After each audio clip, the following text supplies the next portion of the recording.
Good morning. Good morning. Welcome to the show. We're going to get going here in 1 second.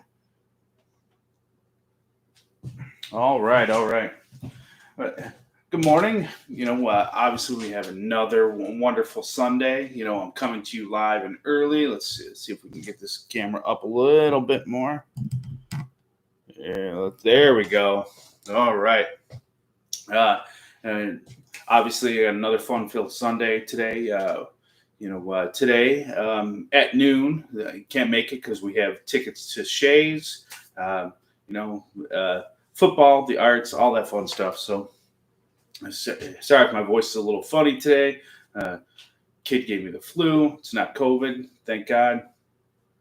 But we're gonna have some fun. We're gonna cook something today. We're gonna do the Al Capone steak. The Al Capone steak is an Italian filled goodness, making sure the camera is looking right spot. I'm in the right spot for everything. Multiple cameras means more problems. So, but today we're gonna do the Al Capone steak, which is basically a flank steak that we're going to pound thin. And then we're going to stuff with Italian loving, some Italian meats and whatnot, and then we're going to bake it off in the oven.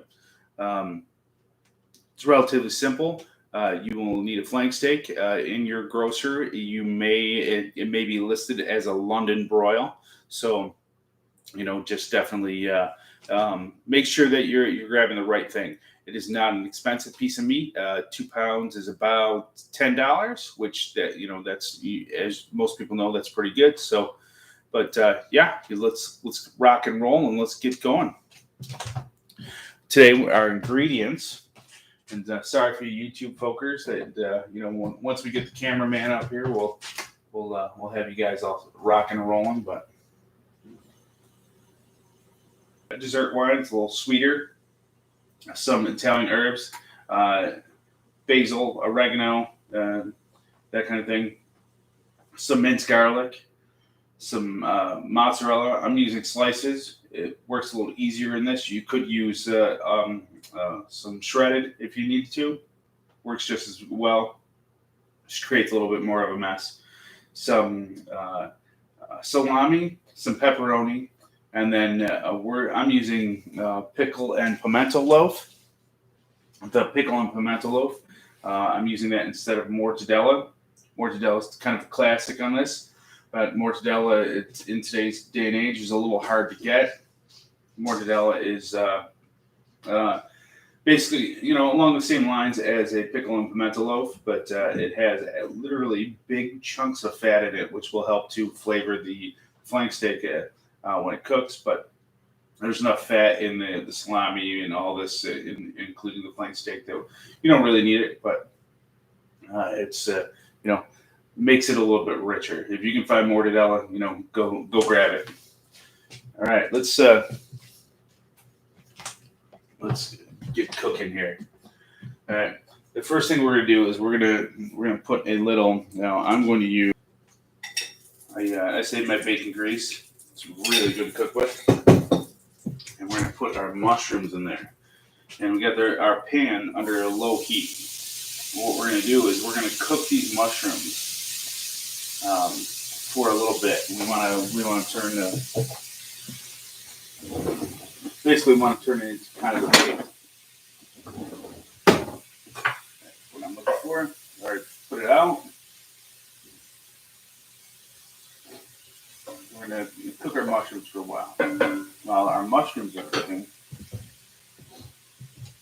what I'm going to do is grab a plate real quick. We're going to put all our meats onto the plate, get that out of our way. Land. Let's see if we can get this zoomed in right. There we go. Need some better lenses.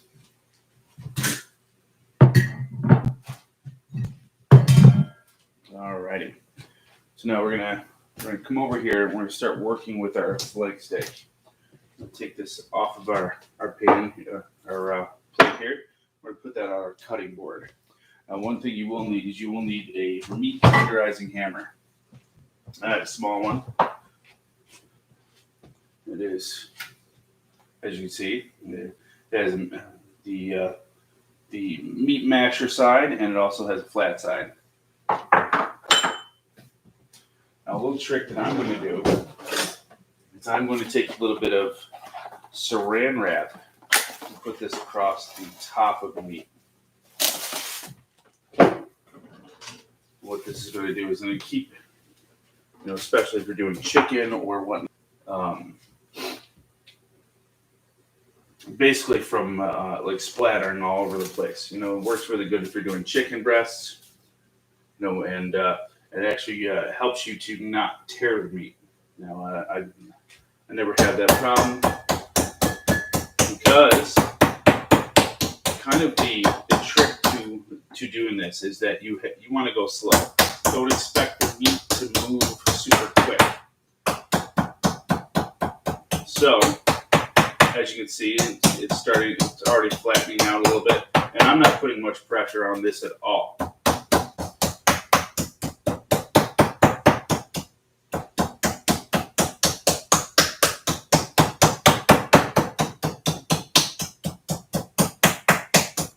Typically, if someone's doing this for the first time, I tell them to keep the hammer flat. So when it blows, when the hit on the meat happens, the face is flat with the meat.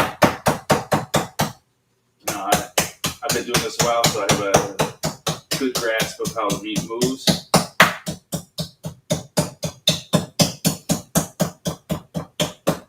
So I can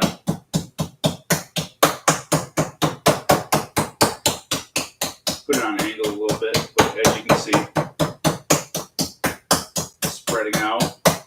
It's probably about a good inch wider than it was when I put it on there. Now, when you're doing a flank steak like this, it's going to take a while to pound it thin. If you go crazy hitting on it, it's going to there's a good chance you could break the meat. You don't want to do that.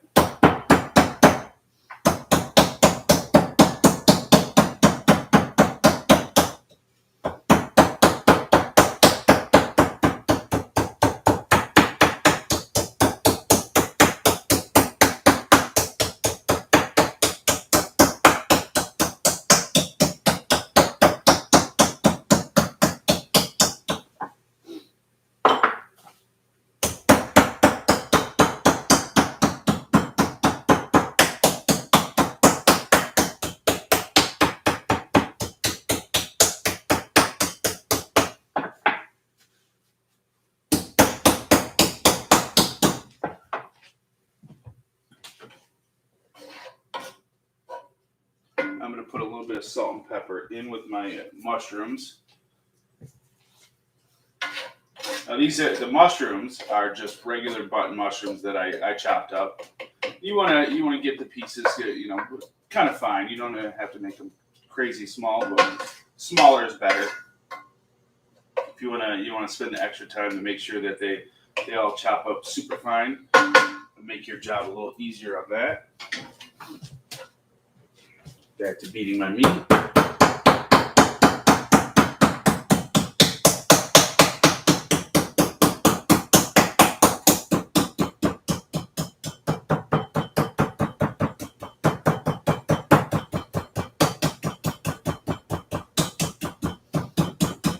Especially with this type of meat, you could also use the point side of the hammer to loosen it up a little bit. And I may, especially to spread this out even a little bit more. The idea is that when I get this wide enough that we can stuff it and roll it.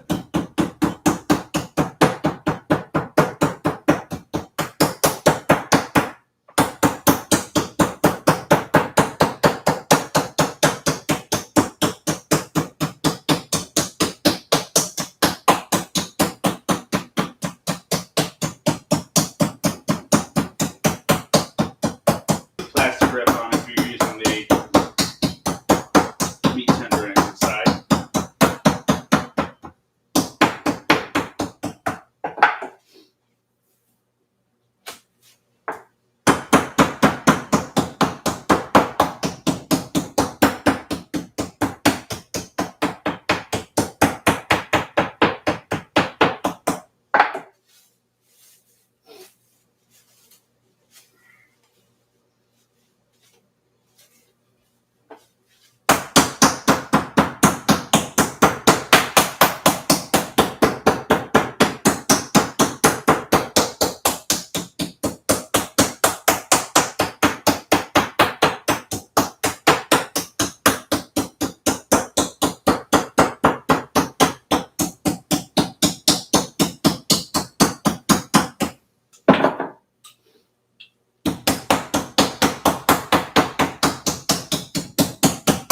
I'm sure this is really entertaining.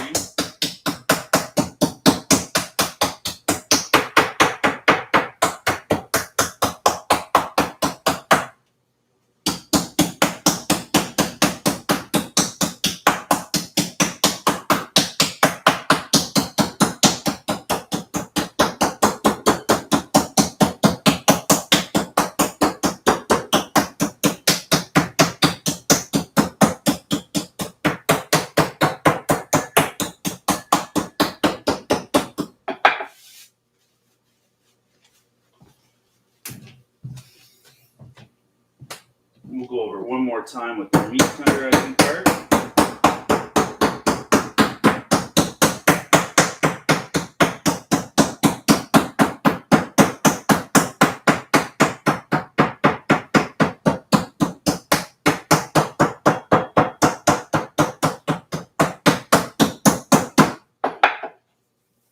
Try to get that a little bit thinner.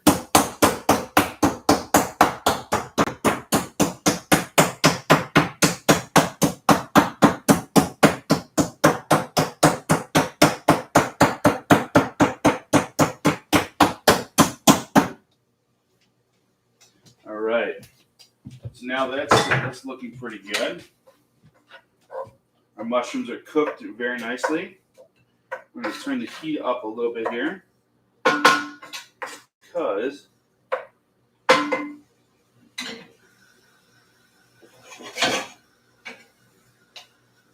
we're starting to get a little bit too much moisture in the pan. So we want a little bit of that moisture to evaporate here. So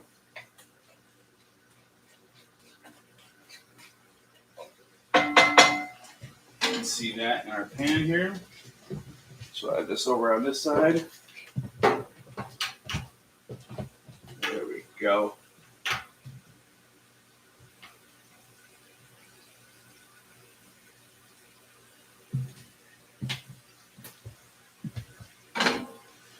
Let's see how that's starting to boil a little bit. We're just going to put a touch of this red wine in. That flavor is going to kick in with the mushrooms, cook down that wine, get rid of the alcohol.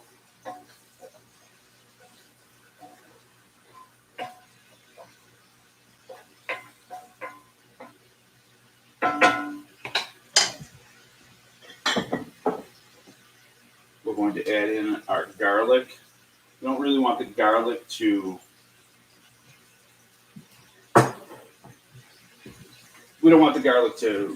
burn. It's not a roasted garlic kind of flavor. It's just a nice warm touch of garlic. We want the garlic to stay kind of fresh and live.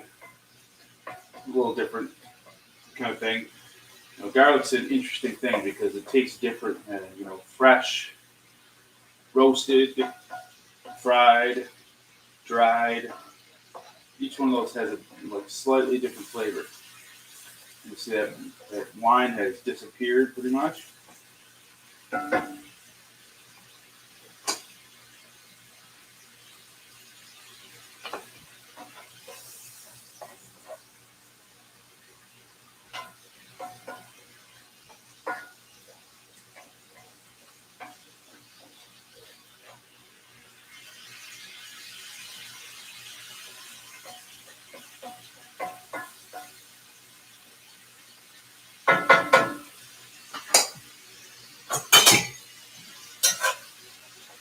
Smells great.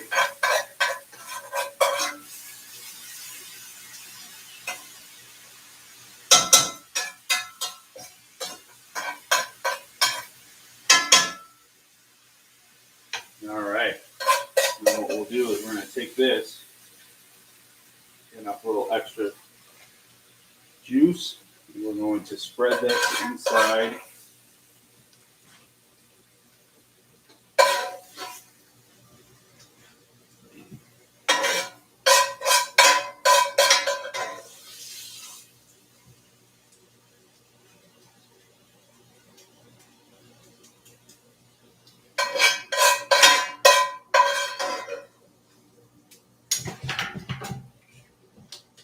Hopefully everybody's following along.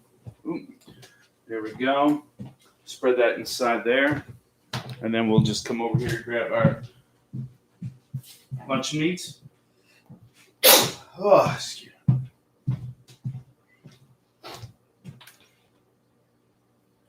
The first thing we're going to do is we're going to put down our pickle and pimento loaf. We'll lay that down as the base on top of their mushrooms there.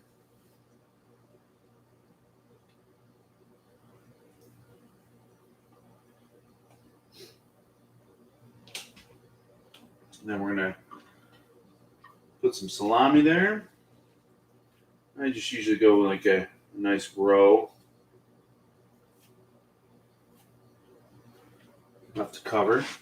And we're going to put our pepperoni in here. And I'm using a little thicker cut. I always go a little thinner, a little more, whatever you want, whatever you need.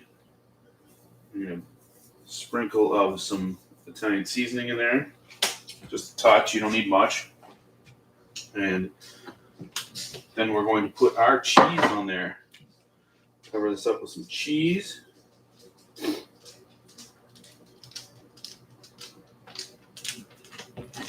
Guys, we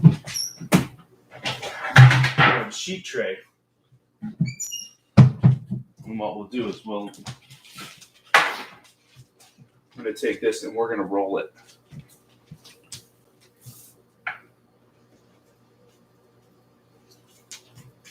You got to kind of take your time and work slowly. Push it all together. See some of the juice on that mushroom's coming out. What we're going to do is we're going to take some toothpicks. We're going to toothpick it. If you got twine, you could put twine in there.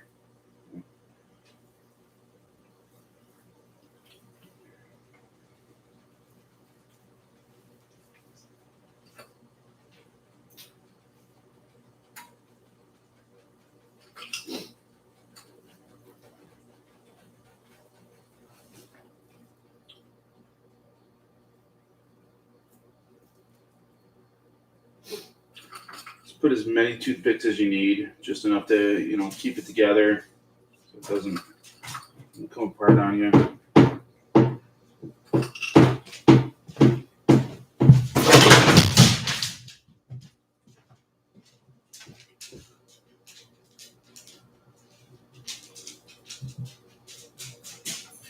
then we're going to just transfer this over to a sheet tray. We'll try to get this picked a little better. More picks in there. Upside down.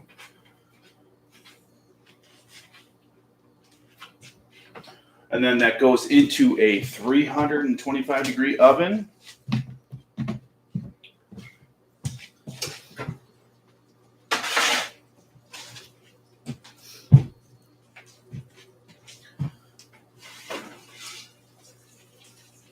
For about a half an hour or so, maybe 45 minutes, depending on how long it takes. You can see this one, I made a lot of noise in the evening and pounded this one thin. Look at that. That's what it looks like when it comes out of the oven. Let me get a little cleanup here, and then we'll get that onto the cutting board. And then we can slice it open. Now, typically, you want to let this rest. You don't want to go right into cutting it, but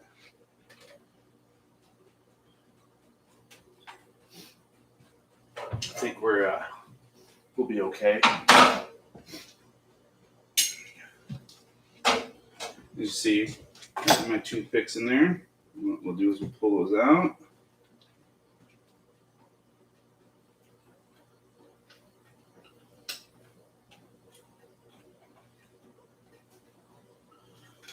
Let it rest. I've heard you want to let something rest as much as you've cooked it. That's kind of an absurd theory, because if you cook the turkey for for 3 hours, 4 hours, you're gonna want to let it rest for 3 hours. I'm sure you don't, but good half an hour rest, something this size, 15 minutes. Let's give it a cut and see how she looks.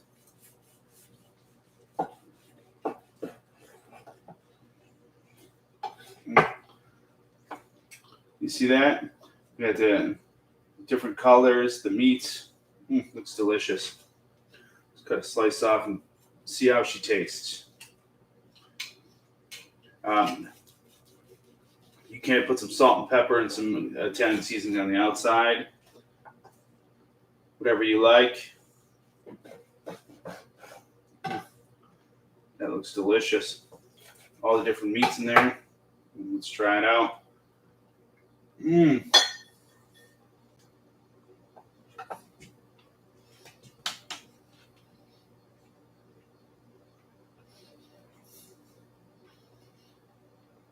Pounding the meat has made it nice and a little bit more like tender.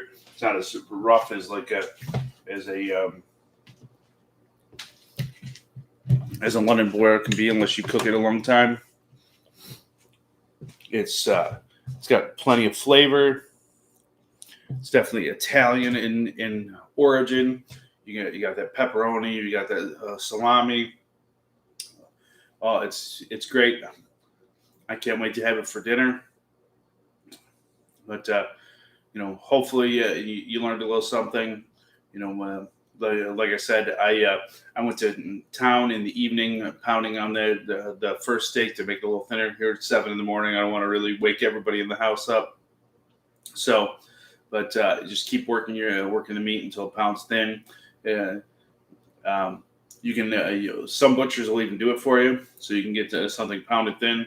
You have to ask around. It's more of an older butcher kind of thing. As always, go to the website. It's piperseats.com, piperseats.com. Put your email in and get the free cookbook. It's a PDF cookbook loaded full of great dishes. Go to the listen to the podcast. It's the Get What You Want podcast. Apple, Stitcher, wherever you listen to podcasts, it's there. Life tips, all that fun stuff. As always, have an awesome day and get after it.